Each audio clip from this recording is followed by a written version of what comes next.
सुधुरु नाहांती ममता निज जिद्रे अटल ममता ओडियांक भावना सह जड़ित ओडियांक आत्मा जगन्नाथंकु नेई काहेंकी खेल खेलुछंती पश्चिमबंग मुख्यमंत्री ममता बनर्जी।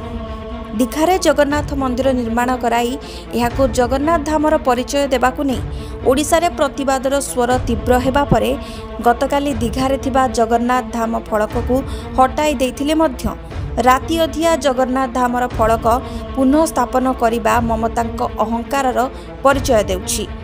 सारा विश्वरे जगन्नाथ धाम केवल गोटिए ताहा केवल पुरी रे ही थिबा एने गतकाली माननीय गजपति महाराज दिव्य सिंहदेव मुक्ति मंडपक मतकू आधार करी स्पष्ट करथिले मध्य एहाकू अमान्य करुछंती पश्चिमबंग मुख्यमंत्री। गजपति महाराजंक विवृत्ति अनुजाई श्री जगन्नाथ महाप्रभुंक मूलपीठ हेउछि पुरुषोत्तम क्षेत्र। पुरी व्यतीत अन्य कौनसी स्थान रे चतुर्धा मूर्ति विग्रहंकर शास्त्रीय अनुसार प्रतिष्ठा होइथिले मध्य ताहा जगन्नाथ धाम श्री पुरुषोत्तम क्षेत्र श्रीक्षेत्र किंबा नीलाचल धाम भावे नामित होई परिबो नाही। तेणु दीघारे करा जाइथिबा जगन्नाथ मंदिर को जगन्नाथ धाम रे नामित होई परिबो नाही बोली स्पष्ट करिसंती गजपति महाराज। तेबे एने मुह खोलिसंती पश्चिमबंग मुख्यमंत्री ममता बनर्जी। पुरी का मंदिर को हम इज्जत करते हैं, जगन्नाथ धाम को भी हम इज्जत करते हैं। माँ काली मंदिर हिंदुस्तान में हर जगह पे है, शिव मंदिर हर जगह पे है और मंदिर हर जगह पे होता है।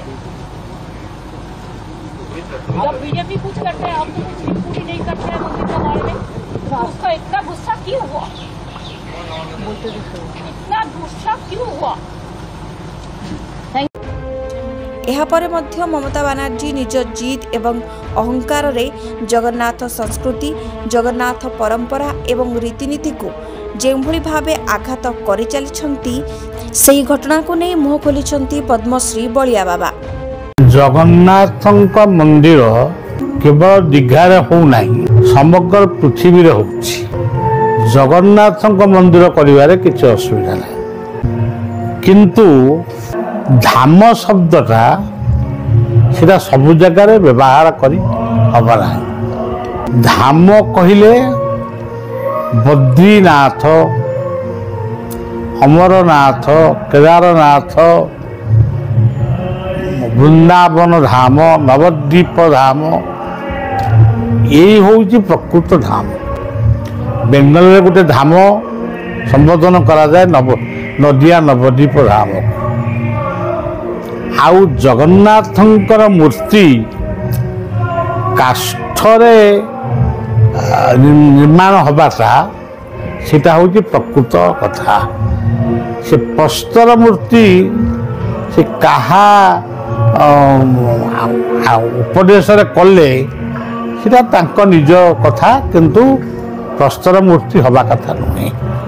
जदिओ आमर केन्द्रापड़ा बलदेव धाम तुलसी क्षेत्र में बलदेव मूर्ति से प्रस्तर तैयारी से किंतु तांको बलदेव बोली कहुछि, कि जगन्नाथंकर मूर्ति पृथ्वी रे जेउटी हेची सबु काठरे, कि सबु जगन्नाथ जे नवकलवर हेबे एटा निश्चित हेबे ये कथा मध्य ठीक नुह।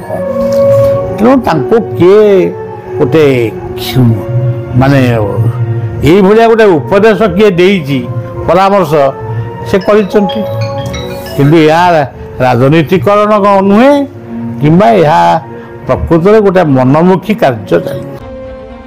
ओडियांक आवेग एवं भावावेग सह खेलुथिबा ममतांक एभली कार्य को नहीं ओडिशावासी तांको केबे हेले क्षमा करि परिबे नाही बोली सारा राज्यरू स्वर तीव्र हेबारे लागिछि। काली जेतेबेले आपन सहित आलोचना होतिला सेतेबेले मु कहितली जे सेटा टेम्परेरी स्ट्रक्चर थिला। तांकर आईटी और सोशल मीडिया हेड मध्य सेटाकू एक्स माध्यम रे मंतव्य रखिथिले। सेटा टेम्परेरी स्ट्रक्चर उठिथिला, परमानेंट स्ट्रक्चर बसिबो। तेणु एटा भल कथा नुहे। या द्वारा गोटे हजार कोटी कोटी जो माने सारा विश्व रे रहिछन्ती जगन्नाथ प्रेमी भक्त सेमानक भाव धर्मीय भावना को एटा आघात दउछि। कहिबा सत्वे यदि जनमानसर भावना को जदि भावे को से सम्मान जणु नांती एटा बड़ दुर्भाग्यजनक कथा।